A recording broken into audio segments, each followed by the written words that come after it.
when we did the first episodes, they wanted the same firearms that they used in the Stargate movie, which was the MP5. And back then it was the Alpha 2 model, the A2 model. And we used everything from the A2 to the A5s. And it all has to do with the select lever, the type of look it has, and stuff like that, all made by the same company. And I'm like, they're traveling to all these different planets. It's a submachine gun round. It doesn't have a lot of range, and it's not really meant for fighting in a built up area of trees and stuff like that in big open fields. It's a close quarter battle weapon. It's made for SWAT teams or SEAL teams that are very close quarter. It has a great stopping power and all that, but I'm like, it's the wrong weapon for this team. And I tried to push it back in season 2 and season 3. They're like, we're already invested. We have all these rubbers and replicas made for all these SG teams. And I said, okay. So start of season 4, we had a big production meeting. I think we were 2 weeks out from doing the first episode, and we had the P90s, and we ordered, I think we purchased 10 of them. It was extremely hard to get because being French, I had to speak French to Belgium back and forth with the company.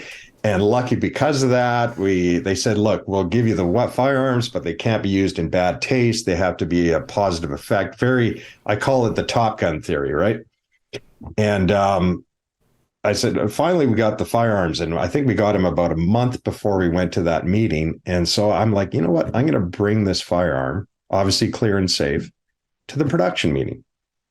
And I had the case with me, and we're going through the script and this and that. And then they mentioned, Carter and O'Neill both have their MP5s, and Michael Shanks just has a sidearm, and he's always carrying a Pelican case of some sort, right? He always had some type of scientific equipment and stuff like that. And a lot of times Teal'c would carry his staff, right? Mm-hmm.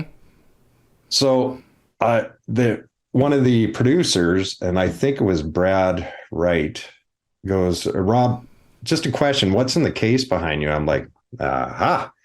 So I said, look, I have a firearm here, and I think it's going to be perfect for our team. And I basically pulled out the P90. Andy Makita was sitting there, Martin Wood was there, and Alex Pappas, who's a very good friend of mine, who's retired, he was also there. All the ADs were there. I just showed them, look, guys, it's clear and safe. And they're like, oh, that's incredible. Wow. And so I explained to them basically the everything about the P90. Its stopping power, its range, its mobility, its compactness, and its user-friendly. And they're like, I can't remember which producer it was. Maybe it was Robert Cooper. He says, that's great. He says, do they have real ones out there we could use? He thought we fabricated that out of nothing. I said, no, this is a real firearm. I said, we have 10 of them ready to go. And they're like, really? I says, well, yeah, it's ready for the show. We can do a transition where they get the P90s introduced in season 4. And they loved it. And from then on, it stuck. We still use different firearms. We had MP5s, we had the SAW, the M60, we had numerous types of firearms. But the SG-1 team, that was their benchmark. And they loved it because I helped introduce a certain type of holster, not a holster, a sling. So they can do this. They could do this. And Rick was always doing this, right? He would just sit there and listen. But they loved it because it was always in front of them. It wasn't long. It didn't have sharp edges. They fell in love with it right from day one. But before we even got to that, I had to train the cast again because now there's a new weapon system. So then I think it was 2 or 3 days before all the cast were in town. I said, look, give me 2 hours with the cast. Give me the gate room. I'll do it in the gate room. Give me some production assistants to lock the doors. I want full lockdown. Just me and the cast, no one else. I'm going to run them through the dry training. And then we're going to test fire because we did a lot of firing in that gate room, as you know. And I had the forecast. I said, okay, we're going to fire some firearms here. All P90s, you're going to load on your own. You know how to do it. I've just showed you for the last few hours. And they all loaded it. They chambered the round. They put it on automatic. And they're like, well, what about the brass? I'm like, don't worry about the brass. I said, just don't wear sandals or flip-flops in here. That's all. And they loved it. They all unloaded their magazines. and they pulled the magazines out because I trained the actors on everything, how to clear misfires and jams, how to change mags. They were self-sufficient. And it got, as they fired the weapon more and more and more, they got more comfortable with it. And they knew the effects because we used everything from full loads, which is a huge muzzle flash. You're looking at 2 feet out of the P90, to a quarter load, which was about 6 inches, right? And sometimes we had some very noise environments that there was bylaws where they couldn't achieve over a certain decibel rating. And but anytime we're in the stage, people love the full loads. They're more reliable, they're cleaner burning, they look great on camera.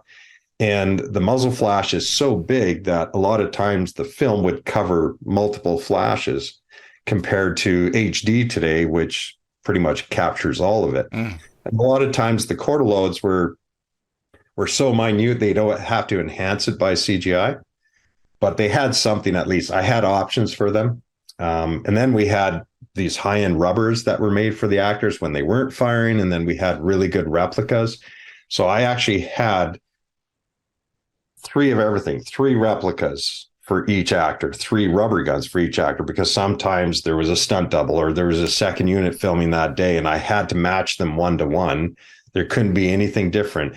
Like Amanda she'd like to have her weapon a little bit higher so she could flip it into her shoulder, where Rick liked his a little lower.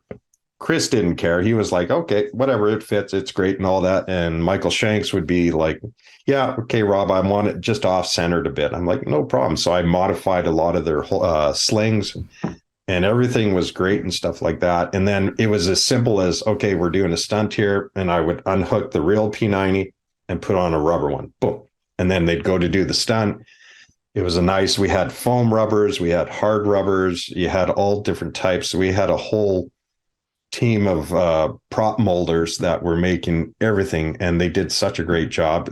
I know that a lot of those rubber firearms are in various producers' offices or, down in Hollywood or with the cast, because when we did finish the show, they obviously wanted a lot of it for memorabilia, right? Absolutely. It's non-functional. So it's non-functional. It's just a piece of rubber. And you watch these shows, everything, Westworld. I mean, the P90, you can see it everywhere now. Like, it really caught on fire with the everyone's recognizing the utility of that piece. They're easy to handle.